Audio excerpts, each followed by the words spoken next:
महाराज जी के सभी कथाओं तथा भजनों को सुनने के लिए उनके official channel Virendra Tiwari ji official पे सब्सक्राइब करें।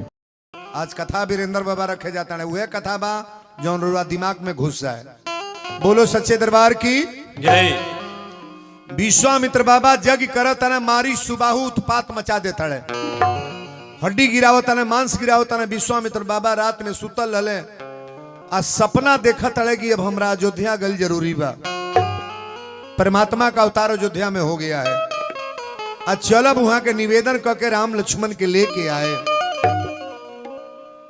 तुलसी बाबा लिखली, अरे गांधी तनय मन चिंता व्यापी, आहरि बिनु मरहीन निश्चर पापी।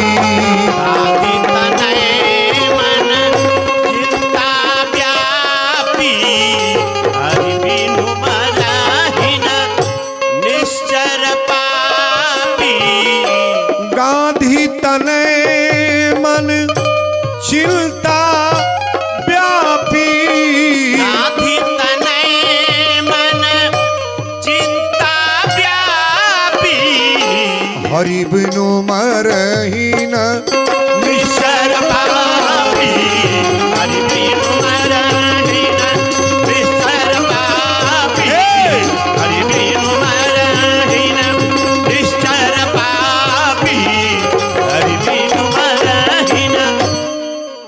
कथा शुरू हो गल बा, बीच में डिस्टर्ब ना हो, आप लोग ध्यान दीजिएगा।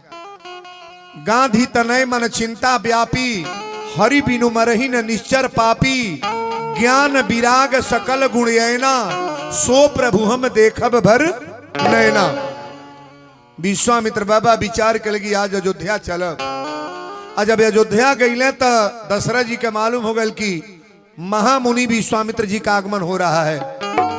विश्वामित्र बाबा गईले जब अयोध्या में प्रवेश कैले तो सकल समाज लेके हमरा चक्रवर्ती नरेश दशरथ जी अली। कली सरकार चली, दरवाजा पर बैठा के कठौत में पानी लेके गोड़ धोले। गोड़ धोला के बाद पूछे लगले कि इला के समाचार बताई, कारण का बा। विश्वामित्र कहले कि राजन तारा द्वार पर कुछ लेवे आयल बनी।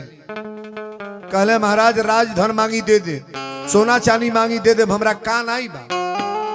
कहले हमार जग होत नहीं बा, अब बड़ा परेशान बानी, यही कारण हम आयल बनी। दशरथ जी कहले सेना भेज दी। विश्वामित्र जी कहले सेना के ताक ना बा, और इतने काम करी अपनी राम लक्ष्मण के दोनों जन के दे दी।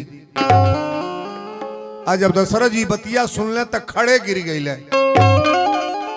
कहले सरकार मांगत मांगत रुआ ऐसा चीज मंगली कि हम दे ना पाए। कहले काहे?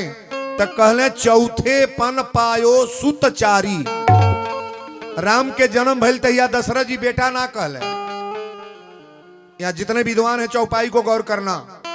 जिस दिन भगवान का अवतार हुआ है दशरथ जी अपनी मुंह से पुत्र नहीं कहे, क्या कहें? जाकर नाम सुनत शुभ होई, मोरे गृह आवा प्रभु परमात्मा कहले। आज मांगे अले तक का कहते हैं? चौथे पन पायो सुत माने पुत्र। माया घेर लेहलस, हमनी के माया में बर्बाद बनी जा। दशरथ जी कहले सरकार चौथे पन पायो सुतचारी, अब विप्र मांगे नहीं बचन बिचारी। मांगत मांगत राम लक्ष्मण के मांग ले ली। राम देत नहीं बनत गोसाई, राम को नहीं देंगे। आज जब नाही नाही तीन बेर कहले तो गुरु वशिष्ठ जी लगवे रहल। कहले का कहली? हाँ कहले कि राम के ना दे। वशिष्ठ जी कहले तोहरा राम के जन्म कैसे भइल? त कहले जग करावल गइल त भइल। कहले विश्वामित्र बाबा का करावे के लेके जाता है? त कहले जग। त कहले जग से बेटा भइल बा, जग खातिर ना देव। आपके घरे धन दौलत केकरे चलते भइल बा? भगवान के पूजा से, जग से। धन दौलत का जग में ताक लगे नहीं देंगे, आप नहीं देंगे। डेहरिया में से जेकर दूर जे चाउर आवता अपने मन में भर जाई। बिलाइल बना ना आ बहन आई बहनी हे लड़का कमाई बिलाइल बा कि लड़का चिन्ह तड़ा लो क्या हो रहे तो हमारे घर जाइए एक गो नाती बा के हो ए बाबू कमाई के बा चाहे बाबू का पोपे आ जा हे लड़का के केहू चिन्ह तड़ा दुकाहा देखाव तबांगुरी इतना हवा में पड़ल बड़ू तू हैं कथा के दीवाना ये तो जो लइके बिला जा ले जाओ ओ जो फेंक दे उठा के मुंहवा पर मुंह के एती मुंह के लइका छोड़ दे बड़ी कहां से कौन और गोइल केने से केने आ गई तोहरी गांव के हो कि दूसरे गांव के ई दूसरे गांव का लइका हो एना के आइल बा कोई से इत कह बड़का मेला में नहीं गइलू हो मालिको कब कब बिला जात हो तोहार अरे गजब के बाड़ू लोगन हो दादा है लेकिन के बैठावा है हो बिलाजी है सब बैठा हम रोज कहिले जे आवे उ लइका गन ले को गो ले आइल बानी अब लाजन नहीं खड़ा भलिए वीरेंद्र बाबा कुली क दी अब फटकार अब इतना तेज बोली ले के का कही आधा लोगों तो डरन हमरा लगवा नहीं आवेला जानकारी बा उनका छोटे छोटे बच्चों को आप थोड़ा संभाल करके बैठाओ ना मान लीजिए सड़क पकड़ के लेकर होना चल जा के उठाइए ले जा तब का होई बोलो सच्चे दरबार की जय। गुरु वशिष्ठ जी कहले कि राम लक्ष्मण के दे दी आप जग करावल गइल तरौरा राम लक्ष्मण के अवतार भइल आ जगिए करावे के मांगा तनरुआ दे दी राम लक्ष्मण के लेके गइले विश्वामित्र बाबा आ लेके गइले त कहले राम ये रास्ता में भे तारका आई ताड़का दौड़ल बा हु को के एक ही बान प्राण हतिलीना। अच्छा बताई भगवान मारी ले कि तारी ले नहीं बोलोगे परमात्मा मारते हैं कि तारते हैं किसी को मारते नहीं है नारायण तो तारते हैं तारनहार कहा गया है ना भगवान तारते हैं मारते नहीं है तारका के वध कैले ओकरा बाद जंगल में ले गए कहले राम है जगह बा जहां हवन होला आ जब हवन जग के कर सारा राक्षस जुट के में हड्डी मांस गिरई है राम जी कहले कि निर्भय होके जग करी आप आ जब के जहुआवती दिहल गई तो हु को के अइले सो सारा राक्षस लोग के मार देले एगो बिना फन के मार मरले मारी जाके गंगा के किनारे गिरल बा सुबाहु के वध कैले आ जब यज्ञ संपन्न हो गई तो राम जी कहले गुरुदेव अब हमने क्या घरे जाए दी पिताजी कहले बनी कि विश्वामित्र बाबा के जग करा के चलिए है विश्वामित्र जी कहले राम ये हल्लुक जग रहल छोटका जग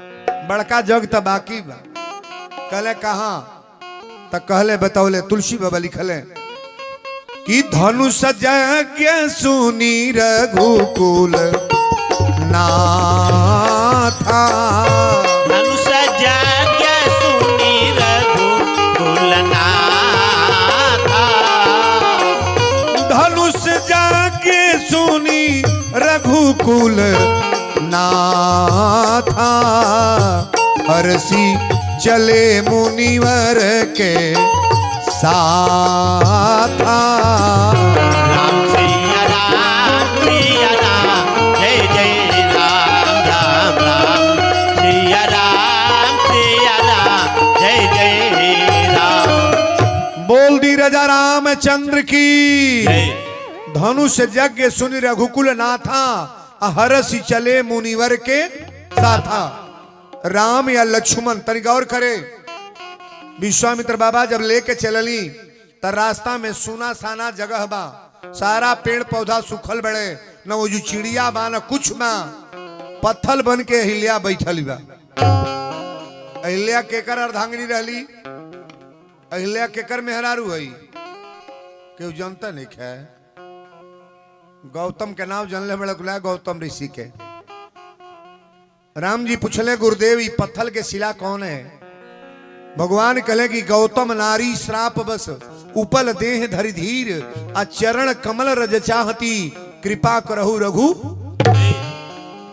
ई गौतम ऋषि की नारी अहिल्या है और चरण खतरे भुखाइल बा तनी चरण से स्पर्श करी भगवान चरण से जब छुअले तो अहिल्या नारी बन के तैयार ताली बजा के बढ़िया रे रास्ता में भगवान सबको तारते जा रहे हैं। अहिल्या कली मुनि श्राप जो दीना अति भल कीन्हा। आज श्राप ना रही ते हे नारायण आपसे भेंट ना हुई। आगे गए बने तो गंगा अवतरण के कथा राम जी पूछले, विश्वामित्र बाबा बतौले, लेकिन डायरेक्ट आपको हम ले चल रहे हैं नगर दर्शन फुलवारी प्रसंग। विश्वामित्र बाबा जब गए बने जनकपुर में तो राजा जनक जी के मालूम हो गए कि विश्वामित्र बाबा संत जी आए हैं। राजा जनक जी अपन सकल समाज लेके गईले। अब विश्वामित्र से बातें होता तौले राम लक्ष्मण आ गईले। जनक जी पूछले कि सरकार ये दोनों बालक के हस। पहले तो जनक जी सोच के देख के पछताए लगला कि बाप रे बाप ये तो ब्रह्म है, भगवान को कौन नहीं पहचान जाएगा महाराज। जनक जी के इच्छा भइल कि जौन धनुष यज्ञ के कार्यक्रम में रखले बनी, अगर इनसे मेरी बेटी की शादी हो जाती तब तो कल्याण है। लेकिन जानबूझ के पूछ के कहे कि महाराज इस चक्रवर्ती नरेश दशरथ के पुत्र नाम है, ये छोटा भाई लक्ष्मण है, अपनी यज्ञ करने के लिए हम मांग के ले आए थे। बोलो सच्चे दरबार की जय। धीरा पूरा नहीं बैठ पाता तू।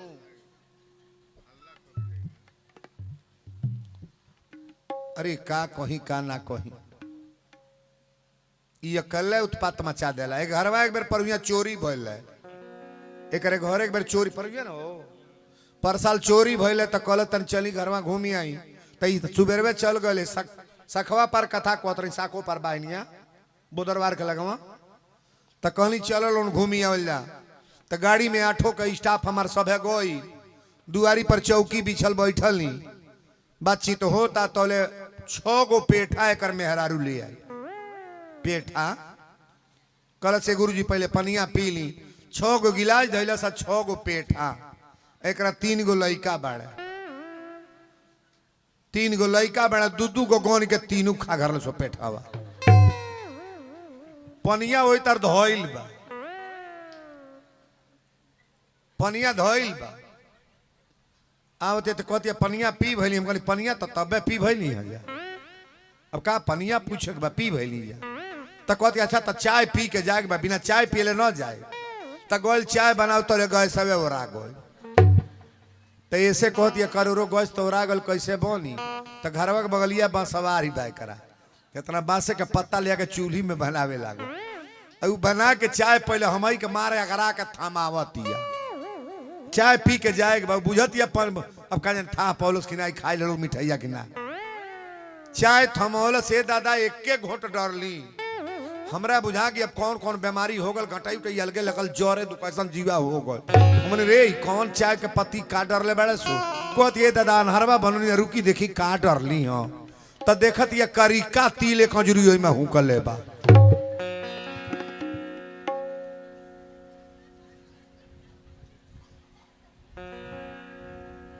बड़ी बड़ी लीला हमारी साथ है बा। इनका लीला ये जरूर देखल करब जितना टाइम रही है ना, मजाल का तनी धीरा पूरा 5 मिनट तन हे तर बैठ जा हे तर ना बैठ पाइया धीरा बैठा ना तो तो खड़बड़ैले बाड़ा बैठा। हाँ इन्हें सोने भइल बाड़ा हे पर बैठ जा मैटवा पर।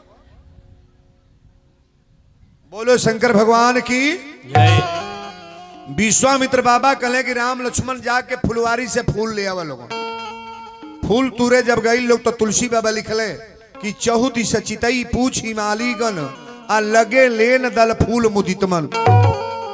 माली लोग से कहे कि इसमें से फूल लेना है ले ले हम लोग। माली कहे सरकारी जनना बगीचा है, इसमें केवल किशोरी जी फूल तोड़ती हैं। लक्ष्मण जी कहे यो ऑब्जेक्शन बकाए यू। माली कहे एगो शर्त बा, सीता मैया के जनक नंदनी के जय अगर बोलेंगे तो फुलवारी में से फूल आप ले लीजिएगा। लक्ष्मण जी कहे तोहरे यहाँ के देवता के जय ना बोलब, हम अपनी यहाँ के देवता के जय बोलब कि तोहरी यहाँ। माली लोग कहे तब तक फूल ना तुराई, पहले बोलना पड़ेगा। राम जी कहे बोलिए ना, भगवान तो समझ ही रहे हैं। भगवान कहे लक्ष्मण बोल दे जा, तो माली कहे बोलो आप लोग भी बोलिएगा, बोलो जनक नंदनी की जय, किशोरी मैया की जय। और जब जय बोले तो राम जी फूल तूरे लगले। फूल तूर तूर बड़का बड़का फूल गमछा में धरा तड़े और छोटका फूले पर हाथे ना छोटका फूल भगवान से कले सरकार हमनी में कौन गलती बा कि बड़का फूल तूर के रौरा गमछा में धर तनी हमरा पढ़ाते ना। भगवान कले बड़का फूल गटई के माला बनी, ई बड़ा बड़ा जौन फूल बा ना ई गले का माला बनेगा, और छोटका फूल बाद में तूरब कपारे के मुकुट में गोछल जाई। छोटकन के जगह भगवान ऊपर दे लगे, नीचे ऊपर देते हैं महाराज। छोटे लोगों का कदर ऊपर होता है। आप किसी रामायण गीता ग्रंथ में पढ़ना, बड़ा धन से मतलब भगवान को नहीं है, बड़े बड़े आदमी है उससे मतलब नहीं है, बहुत बड़ा बिल्डिंग है उससे मतलब नहीं है। राम ही केवल प्रेम पियारा अजान ले हूं जही जाननी।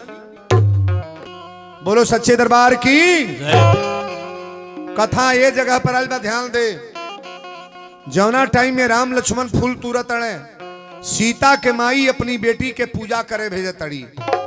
आज एक बात आपको बता दें, जितनी कथा आप लोग सुने हैं, पूजा के फल तुरंत मिलता है कि बाद में?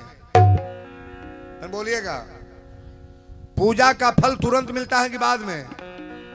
पूजा का फल तुरंत मिलता है, अभी बताने जा रहे हैं। जो कथा आप कभी नहीं सुने वही बोलेंगे हम। पूजा का फल तुरंत मिलता है। आप एक बात बताओ, पत्थर की मूर्ति बोलती है कि नहीं? बोलती है। इस कथा में बताने जा रहे हैं, जिनको जहां शंका होगा हमसे प्रश्न करिएगा, मानस की चौपाई में खोल के दिखाऊंगा। कहीं अगर फर्क मिले तो आप तुरंत कहिएगा वीरेंद्र बाबा आप क्या बोल गए। ये देश विदेश परदेश में हजारों लाखों विद्वान सुन रहे हैं, अलग से बात मेरी थोड़ो ना है। मानस की चौपाई आपके सामने हम रखेंगे, समझने का प्रयास करना। तुलसी बाबा लिखली, तेही अवसर सीता आई, तेही अवसर सीता आई, तेही अवसर सीता तहयाई, गिरिजा पूजन जननी पठाई। सिया राम जय जय राम राम राम, सिया राम जय जय राम। संग सखी सब सुभग सयानी, संग सखी सब सुभग सयानी, गावही गीत मनोहर बानी। राम सिया राम जय जय राम राम राम, सिया राम जय जय राम। बोल दी यज्ञ भगवान की जय। बड़ा बारीकी से कथा को समझने का प्रयास करना। तेही अवसर सीता तह आई, कहा राम जी जब फूल तुरत रहले तो गिरजा माई के मंदिर में पूजा करे जातड़ी। तेही अवसर सीता तह आई, गिरजा पूजन जननी पठाई, संघ सखी सब सुभग सयानी, आ गाँव ही गीत मनोहर पानी।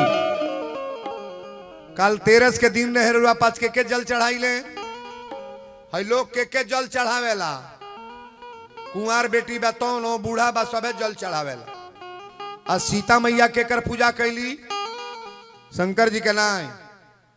शंकर जी की औरत का नाम है सती, शंकर की औरत का नाम पार्वती, शंकर की औरत का नाम गिरिजा, शंकर की औरत का नाम अंबिका, शंकर की औरत का नाम गौरी, और शंकर की औरत का नाम दुर्गा। ये शंकर जी की अर्धांगिनी है। बड़ा भाव से कथा को समझना। सीता मैया के कर पूजा कर ली? गिरजा के। गिरजा माने शंकर जी की मेहरारू के पूजा सीता कैली। माई के पूजा तमें सभे करेला, सब लोग माई के पूजा करेला। अब तो एगो त्योहार चलल बा ये ज्यादा, जौन मेहरारू कबो मर्दे के गोड़ नहीं लगत या वो भूखत आई झांकत अड़िसो अखावा में। काना हो काने त्योहार ना हो, कड़वा चौथ की करवा ओके हम कड़वे मानी ले हो दादा। जौन जौन औरत अपने मर्दे के कबो गोड़ नहीं लागे ले तो झुमका टीका लुग्गा खातिर उ मेकअप क के चलनी में झांके ली सो। हम एने के बात नहीं अपने यहाँ के कहता नहीं। अरे बड़ी बड़ी लीला बा हो दादा, पथले के पूजा या मर्दे के भूजा। बोलो सच्चे दरबार की। जय सीता मैया गिरजा माई के पूजा करे जाती। और गौर से सुनिएगा कथा को। आज की कथा आपका दिमाग बदलने का प्रयास हम करेंगे। यहाँ जितनी बेटियां हैं जिनकी शादी नहीं हुई है, पहले आप ध्यान से सुनना, आपकी कथा है यह। जिनकी जिनकी लड़कियों की शादी नहीं हुई है, 5 में पढ़ती हो, 8th क्लास में पढ़ती हो, हाई school, BA, MA, M.Tech, B.Tech जो भी छात्राएं हैं यहाँ, बड़ा गौर से इस कथा को समझने का प्रयास करना।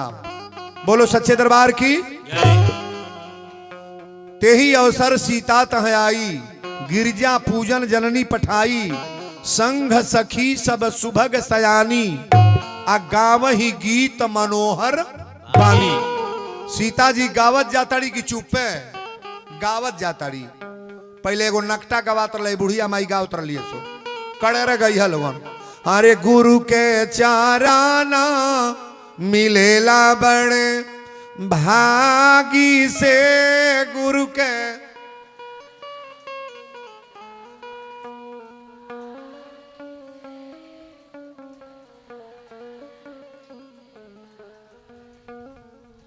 सूता तड़ल का वही में हे तर गवाई हे तरे। आवाज बढ़ाओ आप। भागी से गुरु के चरण मिलेला बेड़े,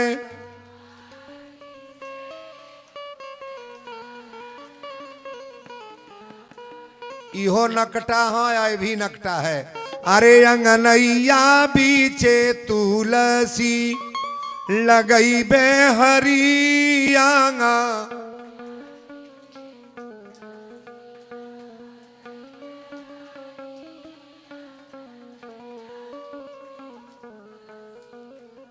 यह नकटा हो यह सहाना। अब सहाना गाओ जाता नहीं। अरे चलो सिया प्यारी गिरजा को पूजन चलो, चलो सिया प्यारी गिरजा को पूजन चलो, चलो सिया प्यारी गिरजा को पूजन चलो। धीरे से पैर धरो प्यारी बहिनी, धीरे से पैर धरो प्यारी बहिनी, धीरे से पैर धरो प्यारी बहिनी। लीला है अजबे अपार अपार प्यारी बहिनी, लीला है अजबे अपार अपार प्यारी बहिनी, लीला है अजबे अपार। ई त सीता के सखी लोग गावतड़ी, हमरा सुरसर देवरी के सखी लोग का गावेली। अरे जड़ी मेरी साड़ी सलमा सितारा जड़ी, जड़ी मेरी साड़ी सलमा सितारा जड़ी, जड़ी मेरी साड़ी सलमा सितारा जड़ी। फूलवा लोढ़न में तो बगिया गई थी, फुलवा लोढ़न में तो बगिया गई थी, फुलवा लोढ़न में तो बगिया गई थी। गड़ी मेरी साड़ी मलिया के दिल में, गड़ी गड़ी मेरी साड़ी मलिया के दिल में गड़ी, गड़ी मेरी साड़ी मलिया के दिल में गड़ी। पूजा करन में तो मंदिर गई थी, पूजा करन में तो मंदिर गई थी, पूजा करन में तो मंदिर गई थी। गड़ी मेरी साड़ी पंडित के दिल में, गड़ी गड़ी मेरी साड़ी ब्राह्मण के दिल में गड़ी, गड़ी मेरी साड़ी पंडित के दिल में गड़ी। बोल दी जनक नंदनी की जय। कथा तो अब आइल बाए बाबू तन बढ़िया के डाउन हो जाती है। प्रवचन तो अब आइल बात तनी बड़ी बारीकी से सुने।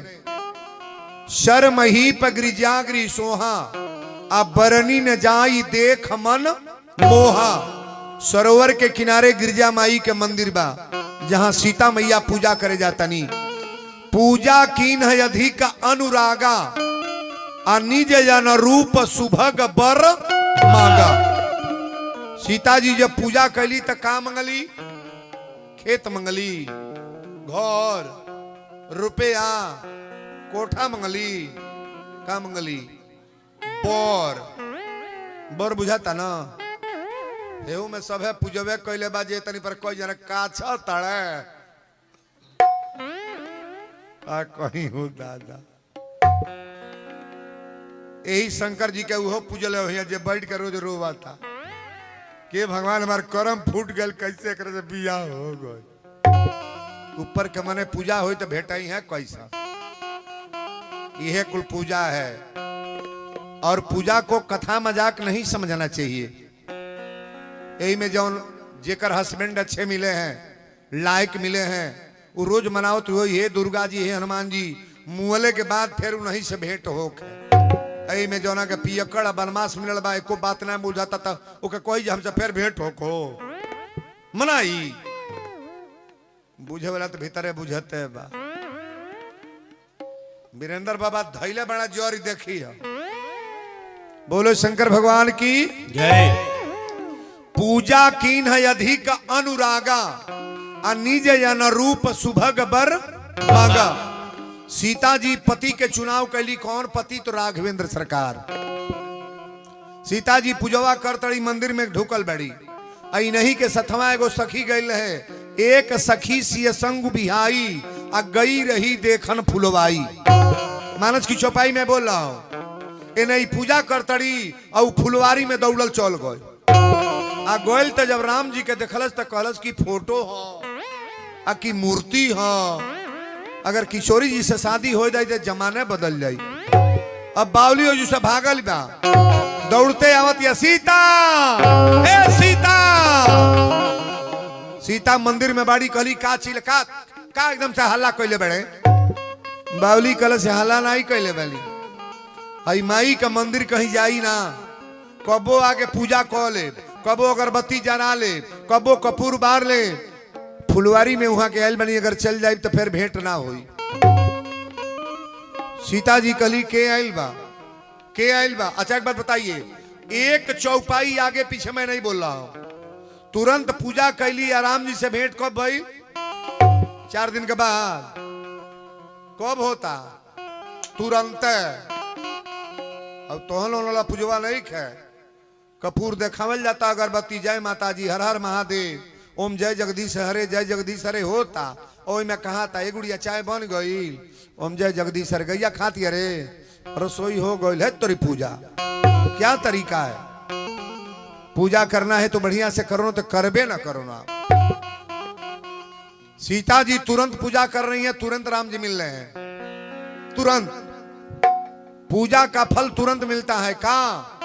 तो अगर भाव से पूजा होगा तो परमात्मा तुरंत आपको जैसा हो। जो लड़कियां अभी शादी नहीं हुई हैं उनके लिए मैं अभी चौपाई और छंद बताऊंगा।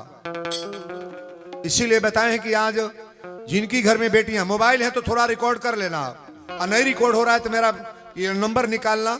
बालकांड की कथा वीरेंद्र बाबा की। अब तो सारी कथाएं, खाली नाम रखो कौन कथा सुनना है। भक दे फेकलस दाबी दो। हाँ, ये थोरन बाकी कथा कोई के गली तो हमके जनते ना बढ़ लोगे। सबकी घर में मेरा चिप बज रहा है, सबके वहां मेरा चैनल चल रहा है। गंवार है, होशियार, समझदार सब लोग मेरे कथा को देख रहे हैं। और पूरे फुल देखो आप, जितनी मेरी कथा है, सतीमो, शिव विवाह, राम वनवास, भरत चरित्र, लवकुश कांड, जो भी कथा आपको कहना है, कराना है, केवल मोबाइल में नंबर दाब करके निकाल करके कथा को सुनो। बोलो सच्चे दरबार की जय। बावली कलश चलब कि ना? सीता जी कली का देखले है। बावली कलश महारानी हमारा आत्मा तब पागले हो गल बा।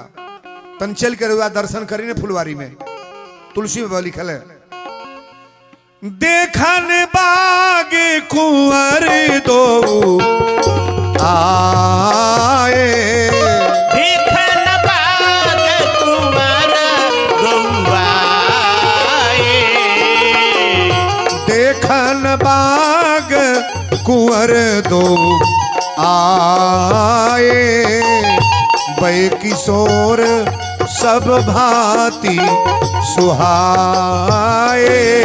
राम सिया राम, जय जय राम राम राम। सिया राम, जय जय राम। बोल दी गिरजा महारानी की। जय। सीता जी कहली कहाँ बा सब? पूजा छोड़ के मंदिर से बाहर अली। पूछली कहाँ बा सब? बावली कलश महारानी हमार माथा तक खराब भइल बा।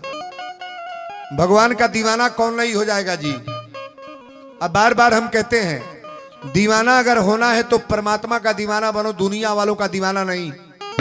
ये दुनिया वालों का दीवाना अगर बनोगे तो बर्बादी है, और भगवान का दीवाना बनोगे तो सब कल्याण हो जाएगा।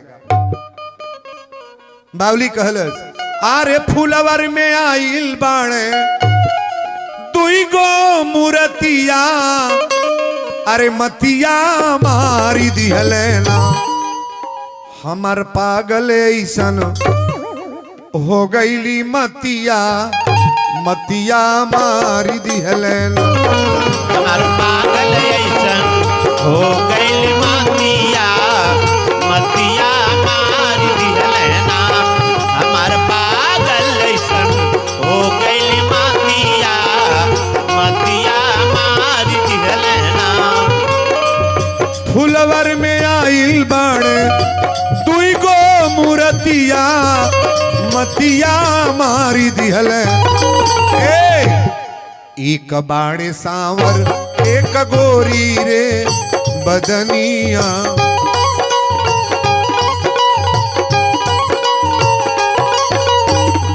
चमकेला चेहरा जैसे चांद के चननिया।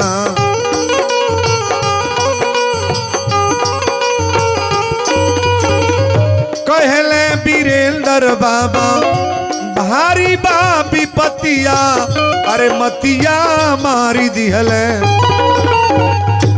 सीता जी कली चल पहले दर्शन कराओ कहाँ बास। एक सखी सिय संगी बिहाई, आ गई रही देखन फुलवाई। देखन बाग कुंवर दोआए, अब बै किशोर सब भांति सुहाए। एक जनी गोरहर बना, गोरहरकू तो टेढ़ हत्ता कला हो, लेकिन संवरकू हमरे हृदय में बस गई बड़े। चल के देखी ना, सीता जी के तुरंत पूजा छोड़वा के लेके गई। तुरंत पूजा कैली। देख कर राम जी को जनक नंदनी बाग में बस खड़ी की खड़ी रह गई। राम देखे सिया को, सिया राम को, चारों अखियां लड़ी की लड़ी रह गई। सीता जी गई है जब राम के देखली, जैसे फोटो खींच के छोड़ दे जला ना, सीता जी तकली ओकरे बाद पलक गिरल ना, और रामो जी तकली तो पलक ना गिरल।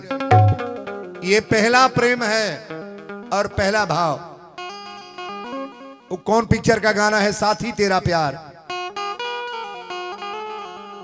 कि साथी तेरा प्यार पूजा है, तेरे सिवा कौन मेरा दूजा है यार। साथी तेरा प्यार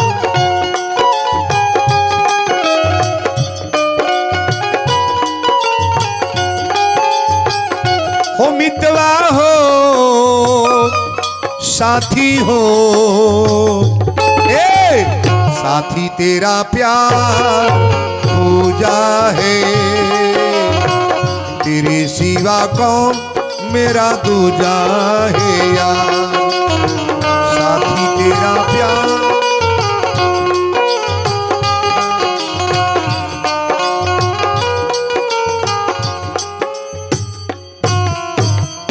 अब रउरा ई बताई, राम जी से सीता से तुरंत भेंट भइल लगी। बाद में पूजवा करे गईली, राम जी फुलवा तुरंत भेंट भइल। ये पूजा का फल तुरंत है कि नहीं है? नहीं है, तुरंत है। आगे देखिए, हो गिरिजा पूजन चली,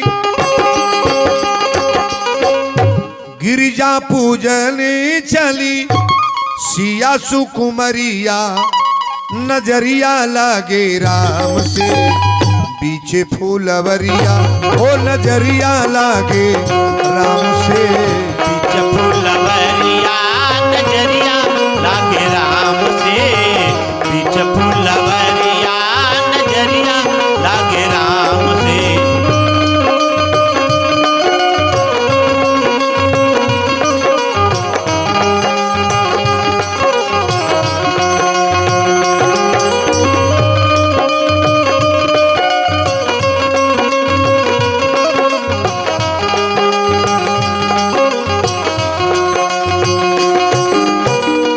चनवा के ताकेला जैसे चकोर हो, ओइसे निरखे सीता राम जी की ओर हो।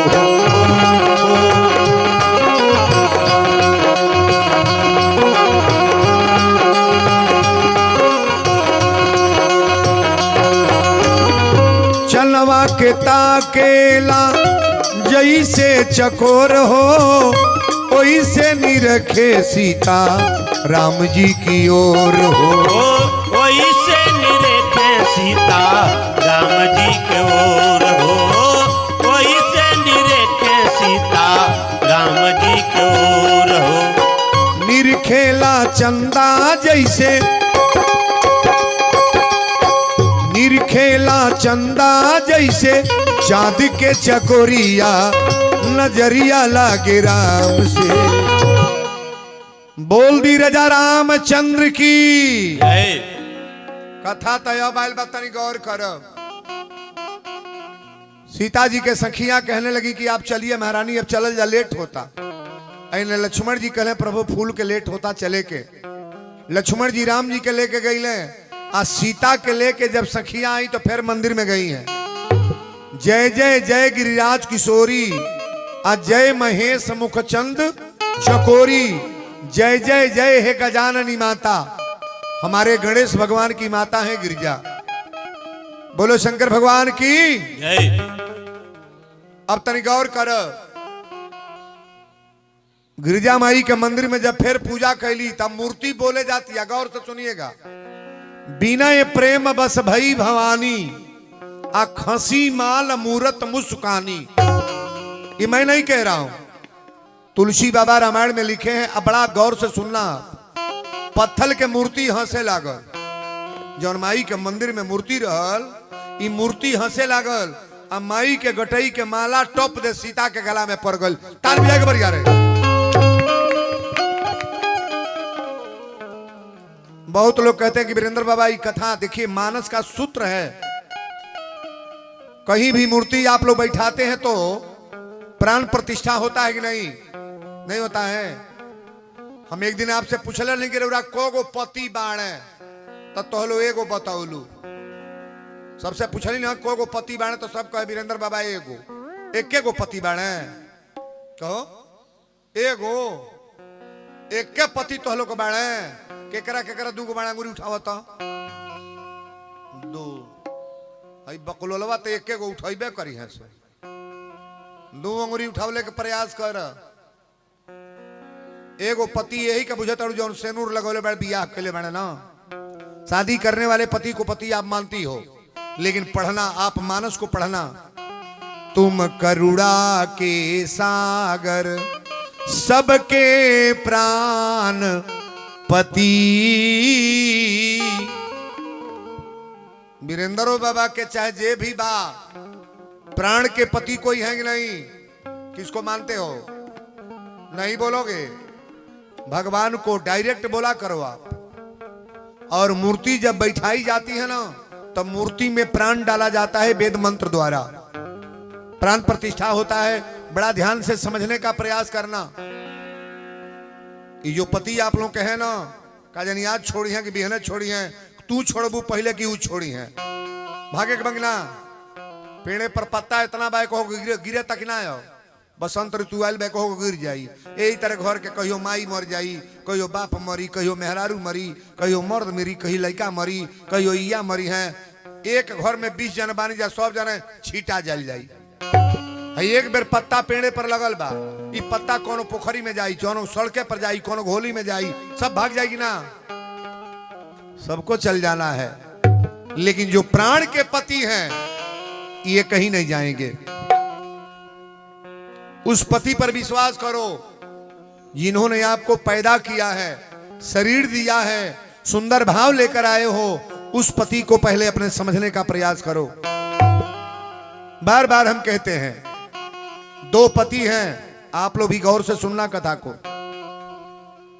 सीता मैया मंदिर में जब गैल बड़ी, अब फिर जब पूजा कैली, जय जय जय गिरिराज किशोरी, जय महेश मुखचंद चकोरी, जय जय जय हे गजाननी माता, गणेश जी के माई के फिर जब पूजा कैली तो तुलसी बाबा लिखल है, हरे विनय प्रेम बस भई भवानी, प्रेम बस भई भवानी, विनय प्रेम बस भई भवानी, विनय प्रेम बस भई भवानी, विनय प्रेम बस भई भवानी, हंसी माल मुहूर्त मुस्कानी, रतनी माल मुहूर्त मुस्कानी, रतनी माल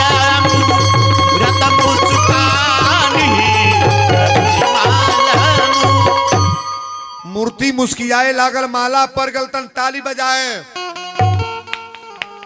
अब मूर्ति आवाज देती है, पत्थर की मूर्ति बोल रही है। ये मैं नहीं कह रहा हूं, मानस की जो चौपाई है प्रेम से पढ़ना। सुनु सिय सत्य असीस हमारी, मई की मूर्ति बोल रही है। हमारी बेटियां जो मोबाइल नहीं है तो रिकॉर्ड कर लेना, अगर नहीं मोबाइल है, अगर नहीं मोबाइल है, बीच में जो मैं बोलने जा रहा हूं इस चौपाई को जरूर नोट करना। विनय प्रेम बस भई भवानी, खसी माल मूरत मुस्कानी, सुनु सिय सत्य असीस हमारी। गिरजा माई का मंदिर से मूर्ति बोल रही है, सुनु सिय सत्य असीस हमारी, सुन सिय सत्य असीस हमारी, सुनु सिय सत्य असीस हमारी, पूजहु मनोकामना तुम्हारी। राम सिया राम, जय जय राम राम राम, सिया राम, जय जय राम। ये पत्थर की मूर्ति से आवाज आ रही है, विनय प्रेम बस भई भवानी, खसी माल मूरत मुस्कानी, सुनु सिय सत्य असीस हमारी, पूजहु मनोकामना तुम्हारी। जौनी कामना से पूजा सीता कैले बड़ू तो हर कामना सफल बा।